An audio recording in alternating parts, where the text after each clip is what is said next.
So here we are one day after the Super Bowl, and the Vikings are already trying to steal the headlines.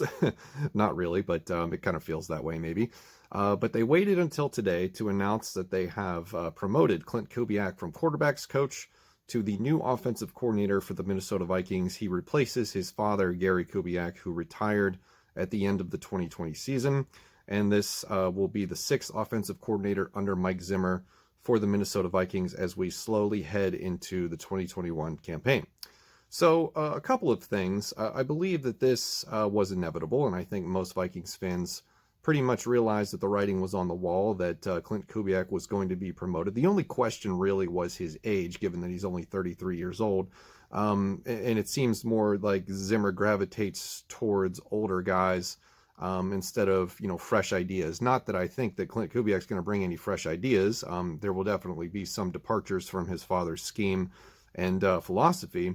But at the same time, I think Mike Zimmer's looking for more of the old school mentality of football, since that this, we've sort of come to the agreement, at least, for the most part, that this is a team that would do really well in the mid 90s if it was currently playing in that climate. But Klint Kubiak being promoted to the offensive coordinator, I think all but guarantees a couple of things. Number one, I think we can sort of put to rest any trade rumors about Kirk Cousins going anywhere, because I think had there been a different offensive coordinator hired to this team from an outside, from an outside source, or there would be some validity to the discussions of making a change at quarterback. But it looks like, for the time being, that we're going to have Kirk Cousins for at least one more season, and that's a discussion for a different day. We've already had that topic discussed at length. And what this ultimately does, really, is with the promotion of Kubiak taking over for another Kubiak, this is sort of like the first time in 6 years, especially since Kirk has been here, that we're going to have some consistency at the offensive coordinator position, even though it's going to be a different person, which is kind of weird when you sort of think about it. But if you're able to articulately describe what this actually means, it's pretty much the same offensive coordinator staying put, except it isn't, if that makes sense. So that's kind of interesting in that aspect. Now, for my opinion on this, I think that this is boring. This is boring. This is lame. Why did you wait until after the Super Bowl to figure this out? I understand you at least had to do one hire, or at least one interview with somebody outside of the organization. That's fine and all. But if you're just going through the process, what was the delay in this decision? He was already in the building.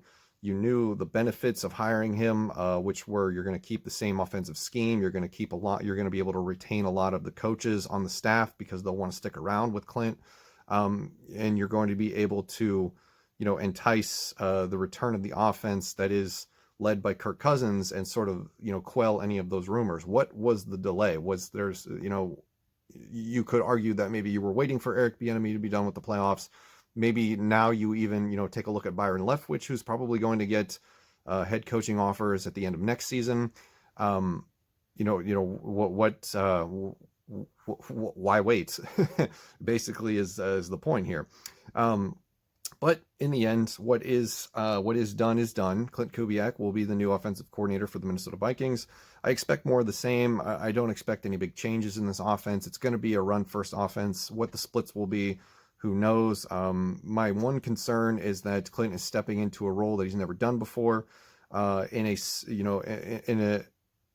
situation, in a time period where likely, I think, for the second time in 2 years, we're going to see a very shortened, very different offseason, where he's not going to be able to have the full complement of days and OTAs and training camps and mini camps and all of that jazz to put everything that he wants to put in place. Luckily, most of that stuff will already be in place because he's going to inherit a lot of his father's work. And so that's going to do it for the majority of the coaching positions on the Vikings coaching staff. There's still a few nickel and dime positions to be sorted out, but the impact high profile guys are now set, and that will do it for any shakeups, barring some unforeseen wild events. So let me know what you think in the comments below, what your opinion is on this. I'm personally a little disappointed that we're just going to run it back and basically throw out the same system that we had last year that resulted in a 7-9 season where we had to basically neuter the franchise starting quarterback after the bye week because he did so horrible in the first half.